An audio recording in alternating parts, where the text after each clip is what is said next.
And now from this angle, we can truly appreciate how massive Merchandise Mart is, because this was the largest building in the world at the time of its creation. That is 73 football fields of office space, 7.5 miles of hallways. It takes up 2 whole city blocks, and up until 2008, this building had its own zip code. That is a very big building. It is not the largest in the world anymore. It was quickly dethroned by the Pentagon. Nowadays, it's not even in the top 10. What? You're not a building. I'm not going to talk about you. Hi. Okay. Yeah, it's not even the top 10. The current record holder is the New Century Global Center in China, which is 3.5 times larger than Merchandise Mart. That's an even bigger building. But right next to us, up against the wall of the Riverwalk, you can see that glass box full of projectors. That is for art on the Mart. And on evenings in the summer, those projectors display an animated art presentation onto the entire side of Merchandise Mart. I think it's very cool because the projectors are designed to avoid the windows. They only display around them, so it doesn't bother anybody inside. Everybody else thinks it's cool because it's free, and there's not that much free stuff around. Take it where you can get it. You are in luck though, Art on the Mart has started already, so if you find yourself along our lovely Riverwalk at 9 p.m. or at 9:30 p.m., you will get a beautiful free art show. And if you miss it tonight, it is literally every night until the middle of November. You've got some time. Those are 2 separate shows, by the way, the 9 and the 9:30, they are different. Now coming up on your left, we have this short red brick building with a clock tower. That is the Reed Murdoch building, and it has done a lot in its lifetime. Currently, it is home to Encyclopedia Britannica, but at one point or another, that was a grocery warehouse and even a makeshift morgue. But this building is not like other buildings. It's a little quirky, because it's actually asymmetrical. In 1930, as part of the continuing effort to complete Daniel Burnham's plan, LaSalle Street right ahead of us had to be widened. And to do that, they just chopped off part of this building. So as we head out the other side of the bridge, you'll notice there are 5 bays of windows on the left. The clock tower is the middle, and there are 6 bays of windows on the right. Don't feel too bad if you missed this on the way in. As soon as they made that change, they adjusted the facade so it would be almost unnoticeable. Unfortunately for them, that was in 1930, so a lot of people have noticed. And you have 5 windows on the left and 6 on the right.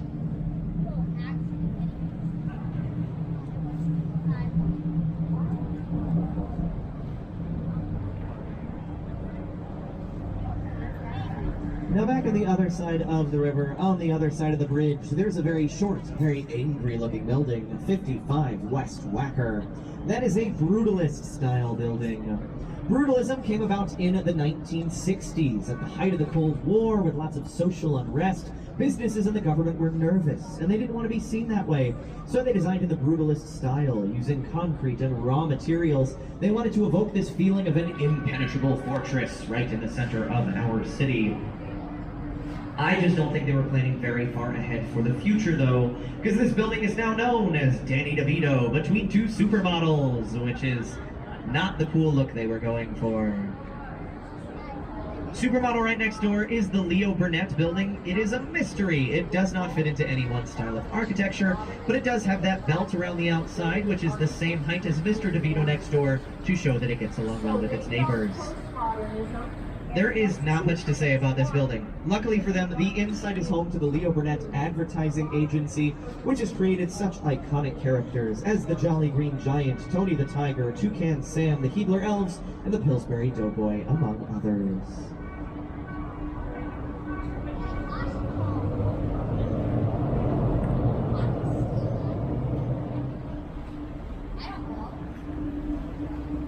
And coming up further down on your right, we've got this building with the round domes on the outside edges. That is the Jewelers Building. It got that name because it was built to house high-tech offices for jewelers. In fact, it was built with an automobile elevator inside, so you could drive your car into the building and be taken to a higher floor to avoid any potential jewel thieves. Everybody's favorite part of the building is usually that largest round dome on top. That used to be home to the Stratosphere Lounge, a high-end restaurant in the roaring 1920s. It was rumored to be a speakeasy run by Al Capone. That is just a rumor. Al Capone was in prison at the time, but it's a very cool rumor. I encourage you to spread it.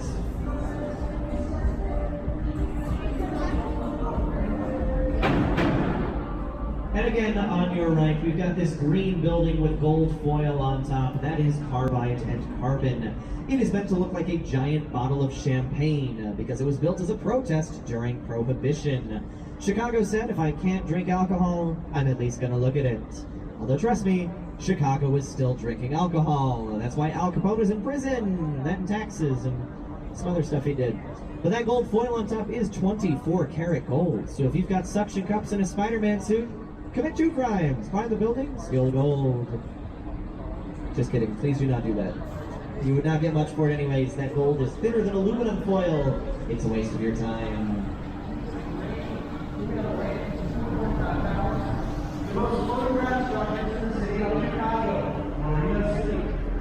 Now once again, we're looking straight ahead at the Wrigley Building, but peeking out from behind it on the right, we have the Tribune Tower. That is a Gothic Revivalist style building. Gothic Revivalism just means America was borrowing from France. But this building was built because Robert R. McCormick, the publisher of the Chicago Tribune, set up a contest to see who could design the most beautiful office building in the world. This was the winning entry with its grand Gothic features and the flying buttresses, those decorative bridges at the top. Then to prove it was the most beautiful building, they took stones from other beautiful buildings and put them into the walls of this one all around the bottom on the outside. If you get a chance, I suggest checking it out. It is pretty cool, but it is very subjective because they took stones from beautiful buildings like the Great Wall of China, the Taj Mahal, and Wrigley Field.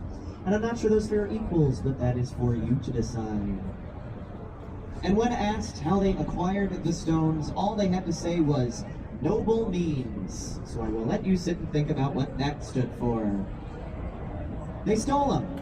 Right behind it, though, there's an Art Deco building with an onion dome on top. That is the Intercontinental Hotel. That onion dome is a dock for blimps. Unfortunately, no blimp ever landed there, and if you're familiar with the most famous blimp ride in history, I don't think we're ever going to see a blimp land there. Those are not really in style anymore. If you don't know what I'm talking about, I recommend looking up the Hindenburg, which happened just a little bit after that building opened. Some pretty poor timing. Now right next to us, all of that glass, that is the Apple Store. It is a bit of post-modernism because they designed the roof to look like a giant iPad.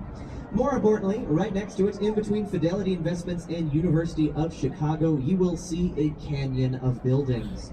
All the way at the end of that canyon is the John Hancock Tower, the 5th tallest building in Chicago and one of the most iconic. If you want a photo, now will be the time. We only get a brief glimpse from the river, but it will be the black box modernist building with 2 antennae on top, right in between these two. It just occurred to me that it might be really foggy out. Hopefully we can see it. If not, if you were planning to go to that building, the John Hancock has the 360 and the tilt. The Sears Willis has the sky deck. Okay, you can still see it. There we go. The top floor is all lit up in white right now.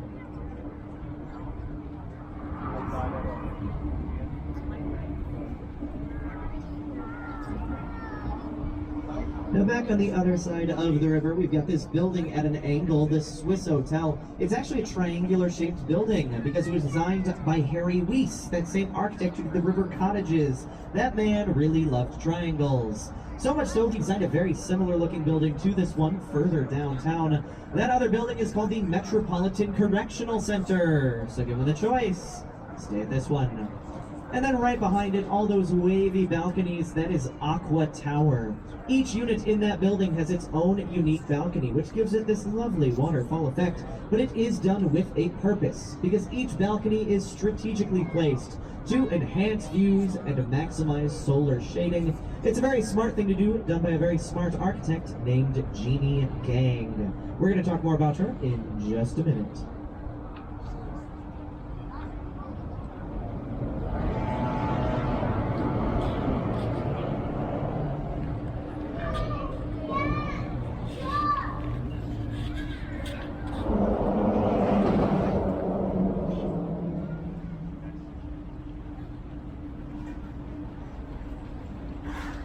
Coming up ahead of you on your right, we have this very tall, very wavy building. Now, that is the St. Regis Tower. And if you remember Jeannie Gang from moments ago, she designed that building too. That is the third tallest building in Chicago, and more importantly, that is the tallest building in the world, designed by a woman-led architecture firm. If you were wondering, Aqua Tower, the other Jeannie Gang building, is the third tallest building in the world, designed by a woman-led architecture firm, so Chicago is very proud to have both of those. But right now, if you're looking up towards the top of St. Regis, you might see that 2 floors are missing up there. Those are called blow-through floors, and they do exactly what you think they do. They're designed so wind will blow through them, reducing the pressure on the building and reducing its sway. But this is a very tall building, so on the top level, they also have inertial slosh dampers. Those same giant tanks of water that were used in the Y-shaped building back at Wolf Point. It is so tall it needs 2 ways to keep from falling over. So tall, in fact, that the roof of St. Regis is taller than the roof of Trump Tower. However, Trump Tower has a spire. It is technically taller. Everybody has their own thoughts on spire rules. Personally, I think they are ridiculous. You don't measure someone's height when they're wearing heels. It's cheating. But that is just my thoughts on it, so take it with a grain of salt. Now, Jeannie Gang worked on St. Regis just a couple of years ago. She did Aqua Tower before that. Currently, she is keeping herself busy working on the $8 billion renovation of O'Hare Airport. She beat out the biggest names in architecture in the world for that job, and for good reason, because she recently won the MacArthur Genius Grant. So she is a certified super genius, and more importantly to people here in town, she is a Chicagoan. And finally, just starting to come into view on your left, the curvy, linear, black box modernist Lake Point Tower. That is a very unusually shaped building, but what's even more unusual is where it is located, because that is the only private building on Chicago's public lakefront. It was built over there, exploiting a zoning loophole, which was closed very shortly after it was constructed, but Chicago looked out and saw what would happen if we developed our lakefront, and we decided we didn't want to do that. So Chicago's lakefront will forever remain free and clear, so that everybody can enjoy it, not just those who can afford to live at the top of the tallest tower. Although speaking of those who can afford to live at the top of the tallest tower, despite the rumors, Oprah never lived there. But if you see the circular part on top, that used to be a French restaurant called Cité. Oprah frequented it so much people thought she just lived in the building. And my last fun fact about it, Lake Point Tower was featured in the HBO Max series Station 11. This is not important, but it's a show I saw that I liked that didn't get a lot of recognition, so I bring it up, and every once in a while, one person knows what I'm talking about, and they get to feel very special. Now I'm going to stop talking because it's been a lot of me for this whole thing. We're going to head out a little further towards Lake Michigan before we spin the boat around to take you back into the dock. When we get back on this side of the bridge, I will get back on the mic, do some housekeeping, and close it all out for you. But right now, feel free to get up, stretch your legs, last call for bathrooms, last call for bar. I know it sounds like I'm joking when I say last call for bathrooms. I am not. We don't have any restrooms on our dock, so it's either you go now or you're walking across the street to Walgreens. I've been to the Walgreens bathrooms. Not my favorite part of Chicago. Choose wisely. Also, the view out here is amazing. Please feel free to take some pictures. I'll be walking around, so if you have any questions, let me know. I'd be happy to help.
once a year to remain looking this lovely. They're all different colors that's meant to draw your eyes upwards towards the beautiful clock tower on top. And this building as a whole is meant to look a little bit like a wedding cake. Just sort of a fun thing to have there. We're actually going to see some other buildings later on the tour that are also meant to remind you of other different objects.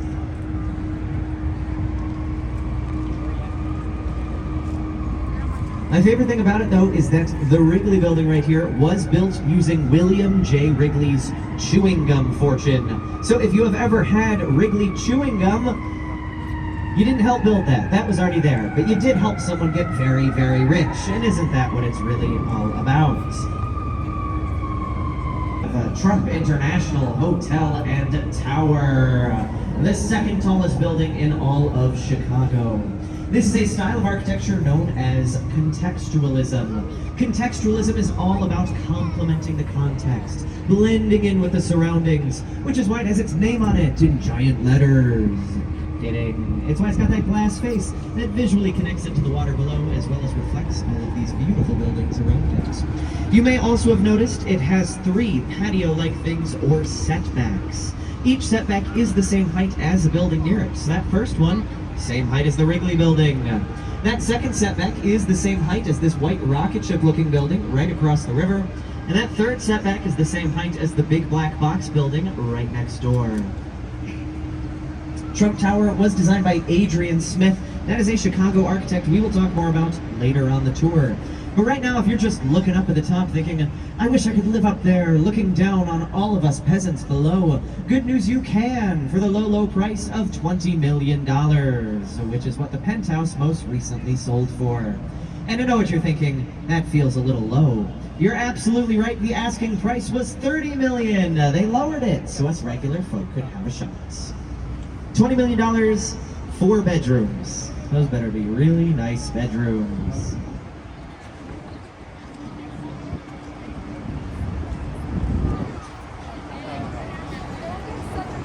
Now on the other side of this bridge, we have arguably the most iconic buildings on the tour. So behold, Marina City, or less dramatically, the Corn Cops.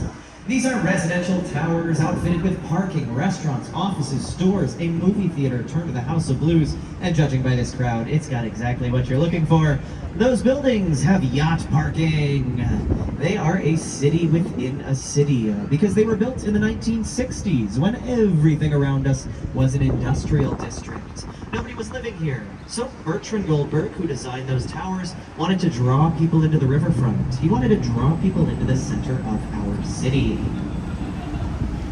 You can start to see that yacht parking coming up on your right.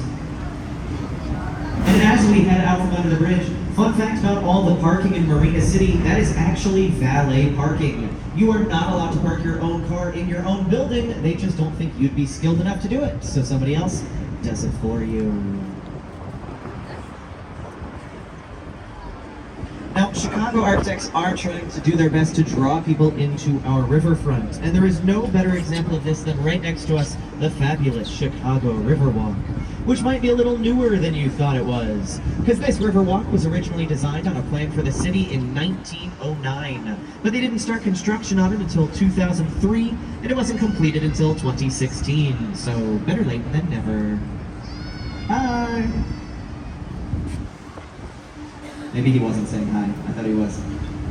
Oh well. Now right behind the Riverwalk, we have this tall glass and white granite building, 77 West Wacker. A neoclassical style building because it combines neo, or new materials like glass and granite, with classical styles like Greek and Roman. Because if you look all the way up there, it looks like the Parthenon, a Greek temple, is sitting on top of the building. This is my favorite building on the river. I just like it. It looks a little different from everything else around it. And speaking of what's around it, right next door is 111 West Wacker. And when I'm not doing this, I do real estate. I recently took a client on a tour of that building, and when we walked in the front doors, they handed us glasses of champagne. It was very fun. It was very fancy. It told me I cannot afford to live there. But if you are wondering, a one-bedroom apartment in that building starts about $3,500 a month. It only goes up from there, and trust me, it goes up a lot. Right next to it, though, we have the LaSalle Wacker Building, a much older, very American form of architecture known as Art Deco. We will see a lot of Art Deco on this tour, and we're going to talk about it in depth. 2 bridges down, so right now, just forget about this one. Instead, look next to it at this shorter, wider building. This is called the Builder's Building because architects are bad at naming things. But the cool thing about it is the larger left portion was built in 1927 and the smaller right portion built just a few years later, 1986. Almost 60 years apart, but it still looks like one cohesive structure because the architects of the newer side used modern materials but referenced the original style, paying their respects to those that came before them. Pretty common thing to see here in Chicago.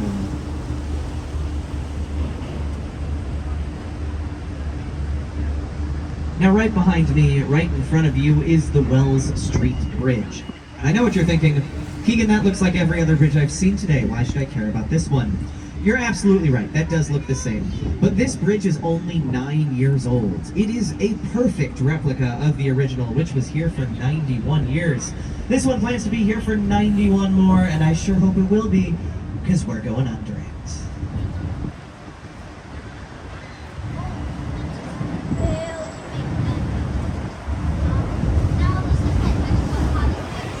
Now on your right, we have Merchandise Mart, a very large example of Art Deco, so I call it Mart Deco.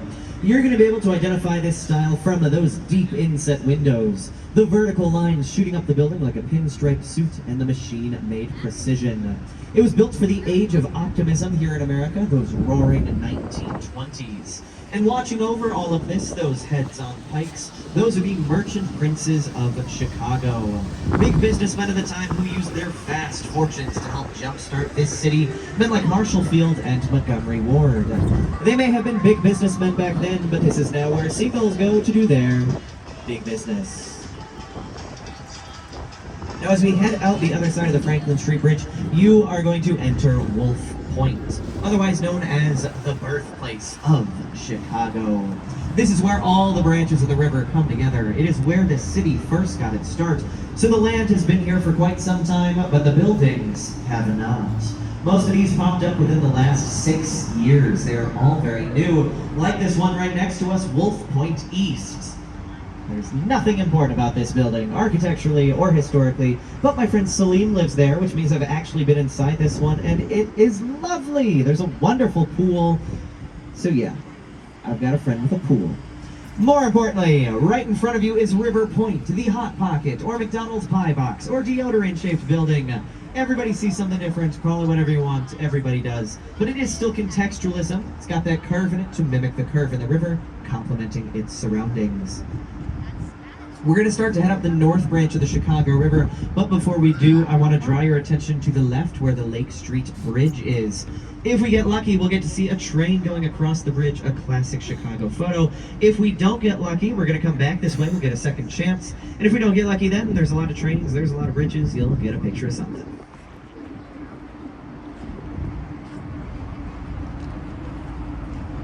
Okay, we're not getting lucky, we'll come back. Now as we head up the north branch, coming up right ahead of you is that peach-colored building. That is the oldest building we will see on the tour. It is from the 1890s.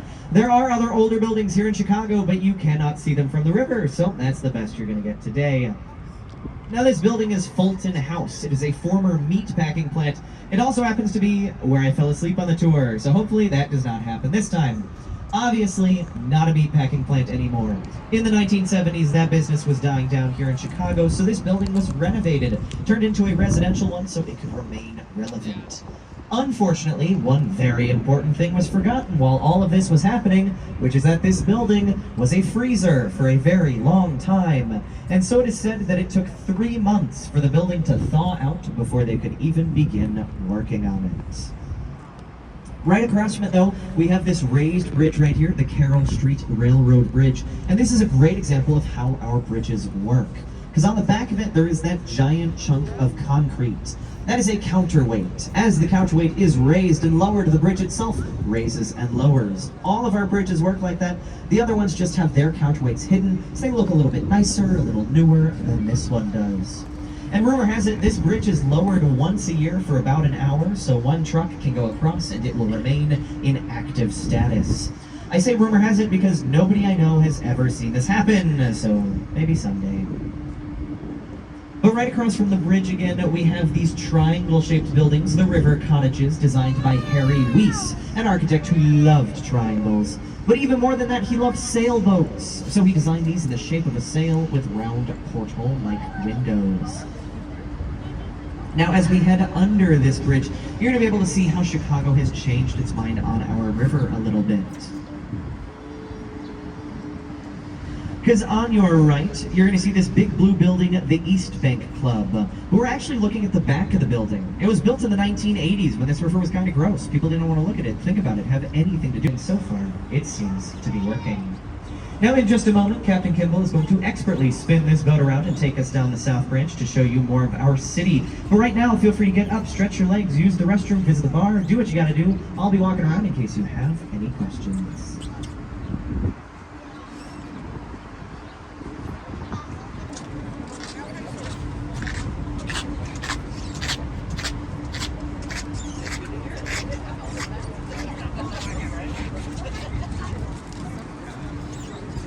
We're heading back towards Wolf Point. I'd like to answer some of the questions I normally get asked. Hopefully, as we get closer, we get to see the train go by again, and it'll just be a better view.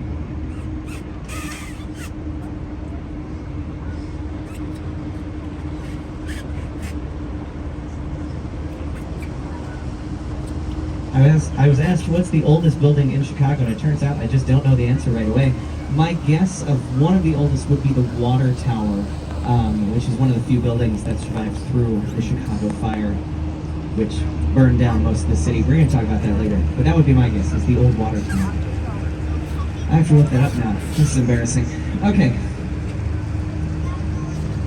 Questions I usually get asked, like how much are those townhomes? One of those is a 4-bedroom place, went for about $2.5 million, which means it's the same amount of bedrooms as the Trump penthouse, but you save $17.5 million. So it's a steal. The River Cottages, those are a little bit cheaper, not by much though, $2.25 million. They don't come on the market very often though. There are 4 of them. 3 out of the 4 are still owned by the same people who bought them when they first opened up. Nobody wants to give those away. And then the East Bank Club is a high-end fitness center and club. A monthly membership is pretty pricey, but you get to work out in the same place that Obama and Oprah did, so that's kind of cool. Now before we leave Wolf Point, I want to draw your attention to the right to this Y-shaped building right here, 150 North Riverside. Why is it shaped like that? Well, Chicago has a rule that buildings must be built 30 feet back from the riverfront to make way for the Riverwalk. But the other side of that building is train lines, and you can't build on those. So this building is pinched between those 2 immovable objects, meaning its base is only 39 feet wide. That's about as wide as a school bus is long. That's not very big for a building. A very skinny building, a very windy city, you can see how that might cause some problems. Which is why on the top level of the building, you can't see it, it's inside, and there's also a bridge in the way. But inside, on the top level, there are 12 giant tanks of water. These are called inertial slosh dampers. And as the wind blows the building one way, the water in the tanks sloshes the other. It goes back and forth, slowing the building down and reducing its sway. It's a very cool system. Only 2 buildings in Chicago have it. We're going to talk about the other one later on the tour.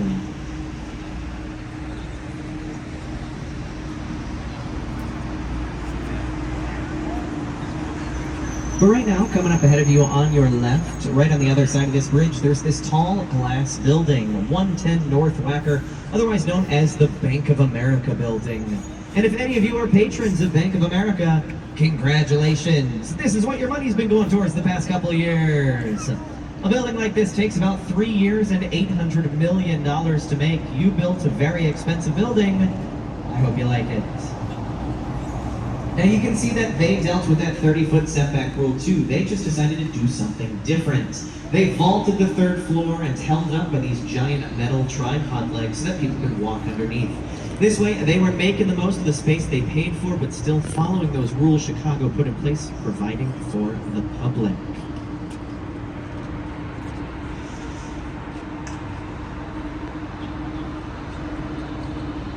Now on the other side of this bridge coming up, we are going to enter the time machine. So strap yourselves in for 3 minutes of non-stop architectural and historical facts about Chicago, starting in the 1920s and going all the way to the present day. Our first stop will be to Riverside Plaza. So as we head under this bridge, grab your Tommy gun and hide your alcohol. We're going back to the roaring 1920s.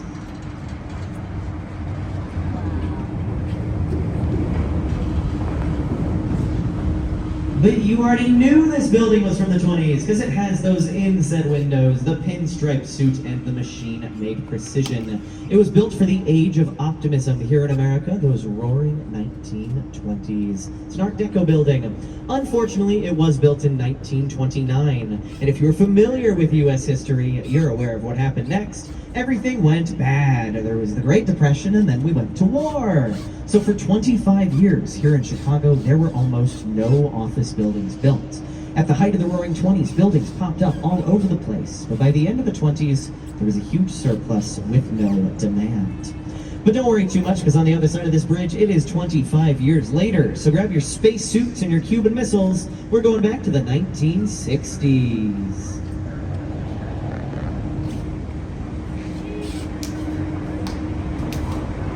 And as you can see, this generation of architects was a no-nonsense group. They grew up in the Great Depression, they went to war, so when they came back home, they didn't care for the fancy, gaudy, extravagant architecture that was there before them.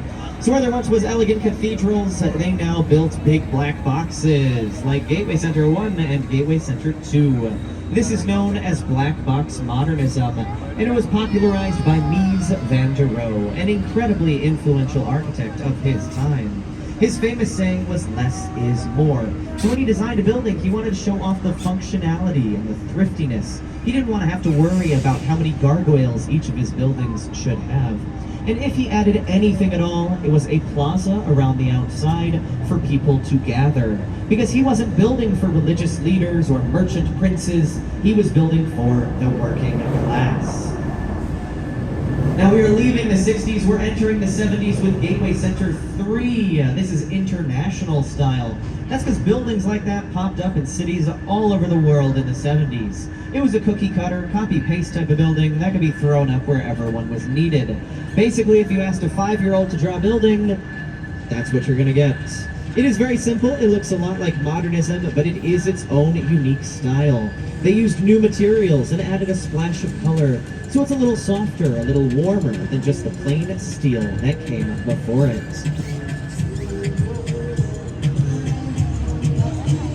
But now we've seen Gateway Center 1, we've seen Gateway Center 2, and we've seen Gateway Center 3, so I'll give you one guess what that next building is going to be called. You're absolutely right, it's Gateway Center 4. They did not do anything fun with the name for this one. But this generation of architects was fed up with the previous one, because everybody before them kept saying, "Stay in the lines, make a box, don't make a fuss." And this generation said, "We're different, we're cool, we're gnarly, it's the 80s, we're making weird, curvy structures." Meaning contextualism got its start in the 80s. Hi! Okay, as soon as I say it, they don't want to talk back anymore. Oh well. Anyways, as we head under this bridge, you'll be safe and sound back in good old 2023, but now you are aware of how architecture has evolved in Chicago and most of America. From elegant cathedrals emulating Europe in the early 20s to machine-made Art Deco in the late 20s. America went to war, and when we returned, we built serious big black boxes in the 60s, followed by big white boxes in the 70s, and big curvy boxes in the 80s, and ever since. Obviously, that is Gotham Bank.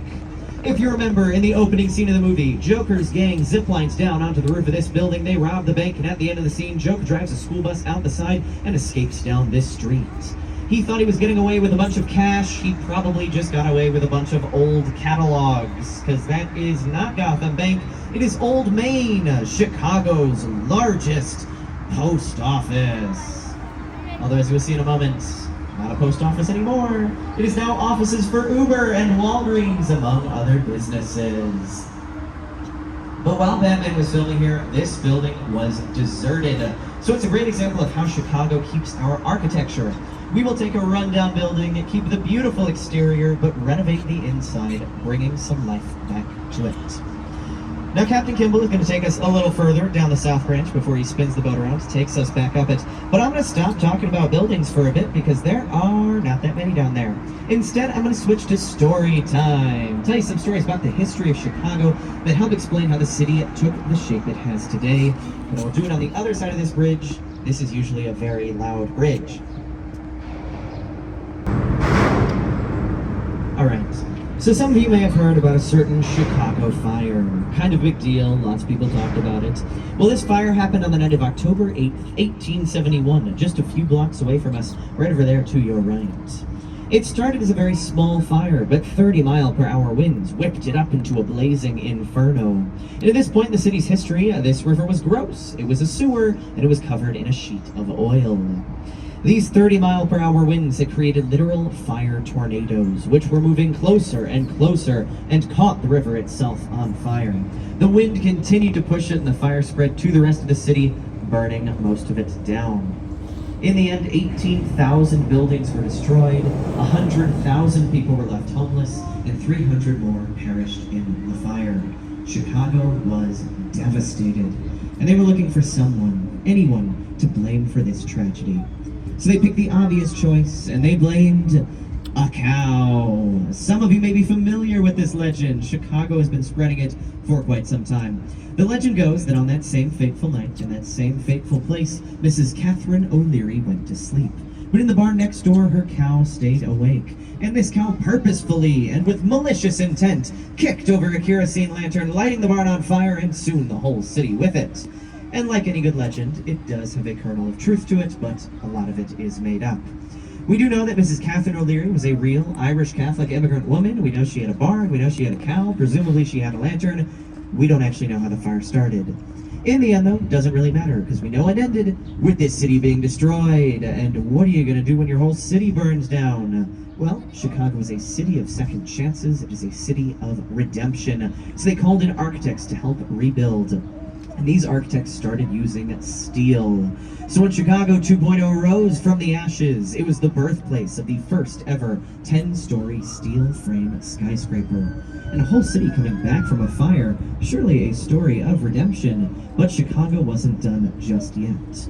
We cut to 22 years later. The World's Fair is coming around, and Chicago gets it. The World's Fair of 1893 is now in full swing, and it was all planned by Daniel Burnham. This was an architect with a vision for this city and a whole fair to work with, so he designed the White City. This was 200 temporary buildings designed to look like Venice, Italy. Gorgeous, classical, European-style architecture, all painted white. If you were wondering what this might have looked like, I suggest heading to the south side to see the Museum of Science and Industry. It is a great example of that style and a very cool place to visit. But unfortunately, everything must come to an end, and 6 months after that fair opened, it closed with an astonishing total of 27 million visitors from 46 different countries. The fair was a huge success. But after it was gone, Chicago still wanted to create. So they hired Daniel Burnham once again to create the first comprehensive urban city plan in the country. He decided to call this the 1909 Daniel Burnham Plan for Chicago because architects are bad at naming things. It was not an interesting name, but it was a very interesting plan because he wanted to turn Chicago into the Paris on the prairie. He wanted art, fountains, monuments, views, a city in a garden. He wanted every citizen within walking distance of a park, which is why there are 614 parks in Chicago today. He created this huge plan for our city because the most important thing to him, his most famous saying, was make no little plans, for they have no magic to stir men's blood. And looking around at Chicago today, I don't think he made any little plans. And so with those three stories, we can see how Chicago took the shape it has today. The fire destroyed, the fair resurrected, and the plan completed. And without those three stories, I don't think any of you would even be here today, because you'd just be on some random boat in some tiny little town, listening to me yell about a cow that ruined our city. End of story time. Back to the buildings after we spin this boat around and I drink a lot more water. I'm going to get back on the mic when we get to the curvy-looking building we passed just a little bit ago as we are heading back up the South Branch. If you would like to come up to the front of the boat, come up to the front of the boat and take a lovely picture with our skyline. with what you can see of it right now. It's getting a little foggy out there. I have no problem with you doing so, but when I get back on the mic, it is time to start heading back to your seats. And if one of our lovely deckhands in orange lets you know that you must sit down before, then you must listen to them. Their word is far more important than mine is. They just want to make sure that you are staying safe.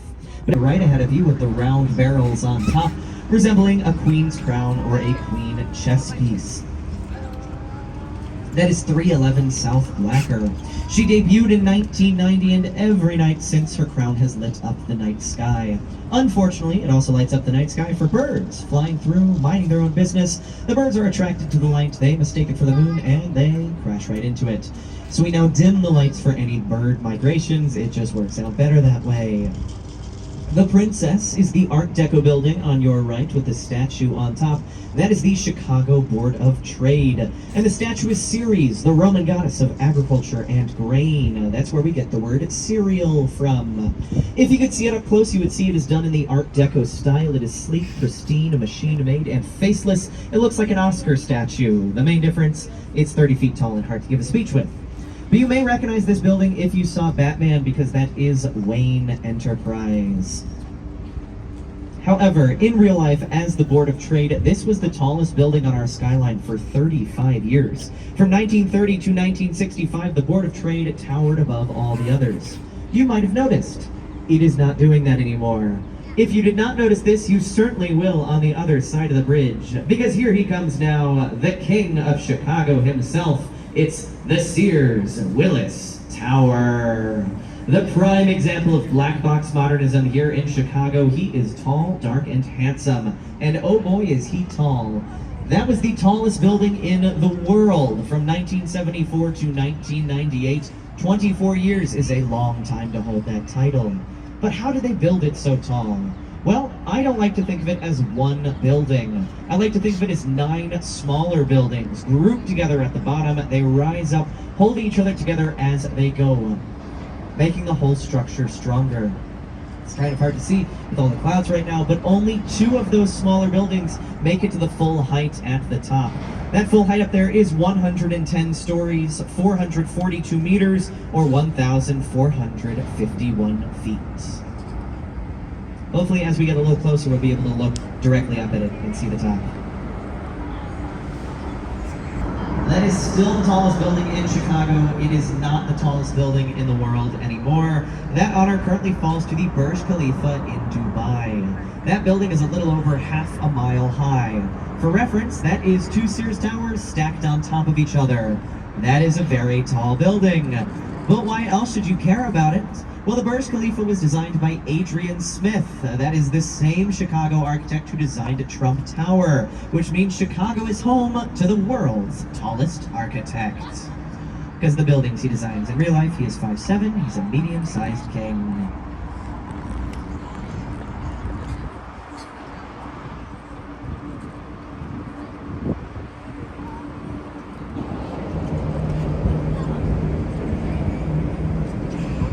As we head out the other side of this bridge on your right, if you're feeling your side, so I never get lost when I'm right in this spot on the river. But the map is a newer addition. It wasn't always here. This building added it because they were upset that nobody was talking about them on architecture boat tours. So they spent $800,000 putting themselves on the map by putting the map on themselves. Did it work? Well, I didn't tell you the name of the building, so I'd say no, that is a waste of $800,000. Just kidding. 300 South Wacker. It's just not a cool name for a building. But now I feel like I should address the elephant in the room, the Sears or Willis Tower. This is a very contentious debate among Chicagoans because they are a stubborn and nostalgic group of people.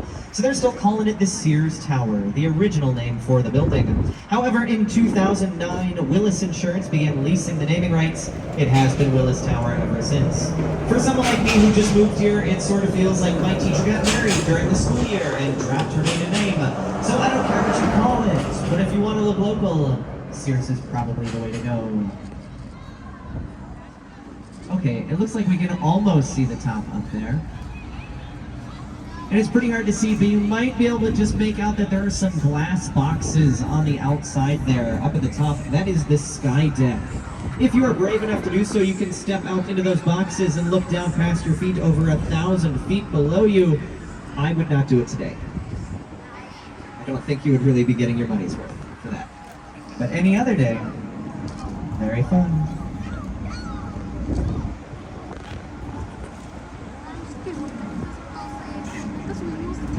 Now, if you're wondering, the tallest building in the country is One World Trade Center in New York City. It stands at a very patriotic height of 1,776 feet. However, the roof of the Sears Tower is taller than the roof of One World Trade Center. How can this be? Well, according to the Council of Tall Buildings, which is a real group of people allowed to make real-world decisions, a building is measured from its lowest open-air entryway to the very top of the structure. So buildings like Trump Tower, One World Trade Center, generally newer buildings, they have spires on top. These spires are aesthetically part of the building. They count towards height.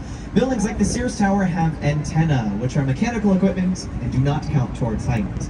This is disappointing to say the least, because those antennae are 280 feet tall. How tall is that? As tall as Gateway Center 1. So that building is just the height of an antenna. That is a lot of height the Sears Tower is missing out on.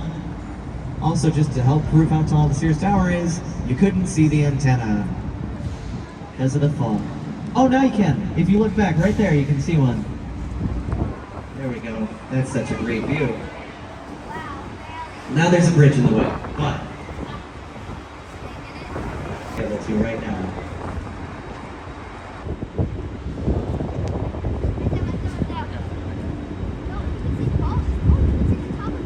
Okay, so if we had just left like 10 minutes later, this would have been perfect. We would have seen everything. Oh well. I'll talk about my favorite fact about the building, then I'll be done with it. The outside of the Sears Tower has been scaled without equipment successfully twice. The first time it was done by a man named Dan Goodwin. He was armed only with suction cups and a Spider-Man suit, so he is known lovingly as Spider Dan. The second time it was climbed a few years later by Alain Robert, known as the French Spider-Man. However, he had no suction cups, no Spider-Man suit, no equipment at all. He climbed the building by wedging his hands and feet around the windows, and he made it all the way to the top in 1 hour and 20 minutes. They were both arrested. Do not climb buildings, people. They got to the top of the building and they were instantly arrested. They did get out. Now right next to us is the Civic Opera building. It is meant to look like a giant throne. And the opera part of the building is in the seat of the throne. Backstage is right against this wall, that's why there's no windows there. But the arms in the back of the throne are offices. This was done so the offices could finance the opera, which is a great idea, except this building opened 2 weeks after the stock market crashed in the 1920s. Some very poor timing, it fell into disuse, but things are looking up. It's currently home to the Lyric Opera. And it is an Art Deco building, but they added some extra flourishes like the comedy and tragedy masks just to make it stand out a little bit more. I don't know if they really needed to do that. There are not that many giant chairs in Chicago. Still stands out.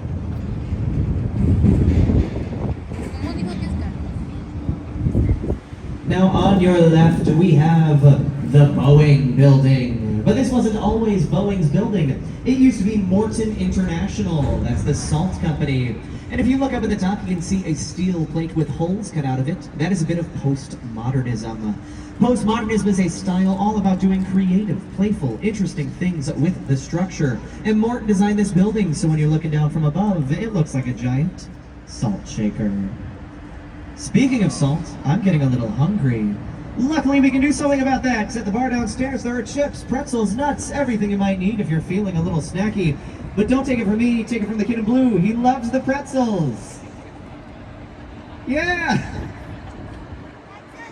Care about. And recently, I've been talking about Batman. Obviously, we've seen some examples of things that were used in Chicago in the Dark Knight trilogy. We saw the bank, which was really the post office. We saw Wayne Enterprise, which was really the Board of Trade. But my favorite place is actually not along the river. Basically, if you took a 10-15 minute Uber ride north where we pick you up or drop you back off, you would get to a neighborhood called Old Town. Old Town has restaurants, bars, comedy clubs. It has Second City, if you are interested in going to that. And one of those restaurants is called Twin Anchors. It was used in The Dark Knight. It's that scene where Two-Face is sitting at a bar. But it's also a pretty cool place because it was Frank Sinatra's favorite restaurant in Chicago. Whenever Frank Sinatra would visit, he would stop at that restaurant, he'd have dinner, he'd put on a private concert for whoever was lucky enough to be there. He's got his own booth there, it's got his name on it, you can sit in it. He's not using it. There's just a bunch of stuff there. It's a cool place to visit. It is said to have the best ribs in Chicago, which is a low bar. Chicago is not known for its ribs, but it is a very tasty restaurant. It's got historical stuff, movie stuff. I would recommend it. Twin Anchors. But obviously, Batman was not the only movie filmed here. There have been some others. And right next to us is the Nuveen building. This is where Ferris Bueller's dad looked out the window onto the parade below in that famous Chicago film, Ferris Bueller's Day Off. Now obviously it is contextualism, it's got that curve in it to mimic the curve in the river, but it also has blue glass for the sky above and turquoise for the water below. It may look contemporary, but it is the oldest building here in Wolf Point. It is from 1983. That is